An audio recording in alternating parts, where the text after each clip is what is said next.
भिवंडीमध्ये famous शोरमामुळे 107 जणांना विषबाधा झाली आहे। या घटनेला 36 तास उलटल्यानंतर महापौर आणि आमदारांनी रुग्णांना भेट दिली आणि रुग्णालयामध्ये जाऊन त्यांनी रुग्णांची विचारपूस सुद्धा केली।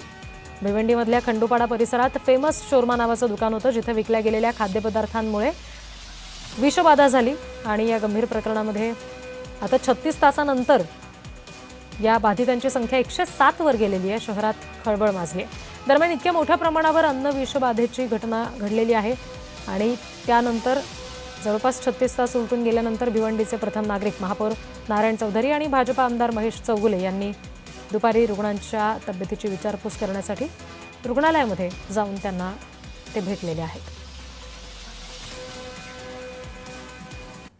त्यांनी त्याला लक्ष द्यायला पाहिजे। त्यांचं मी लक्ष बघितलंय, जे मोठे मोठे हॉटेल असतील, मोठे मोठे फॅक्टरी असतील, तर त्यांच्याकडे लक्ष देऊन त्यांना एक म्हणतो ना, ती कमाईचं साधन बनवलेलं आहे। फक्त त्यांना माणसाची कदर नाही, कुठल्या गरीबाच्या दुकानाची कदर नाही। त्याच्यामुळे गरिबांचा जीव जाईल ते नाही पाहिजे, त्यांचे खिचे भरण्यासाठी ते डिपार्टमेंट बनलेलं आहे असं मला वाटायला लागलं। कारण का त्यांच्यामुळे सगळं झालंय, कारण का ते कुठे जात नाही। बघाल का तर तुम्ही बघा ना, कधी कधी मोठ्या हॉटेलमध्ये, मोठ्या कंपन्यांमध्ये इकडे का नाही येत जिकडे खरोखर गरज आहे। आज ह्या लोक ठीक आहे, आज ईश्वर कृपाने हे वाचले गेले, आज जर ते मेले असते तर काय झालं असतं। या संदर्भात मी नक्कीच सांगू इच्छितो की भिवंडीकरांना की आपल्या ह्या फूडचं जो पॉइझन लोकांना झालेलं आहे, हे सगळ्यांनी टीव्हीवर पाहिलं असेलच।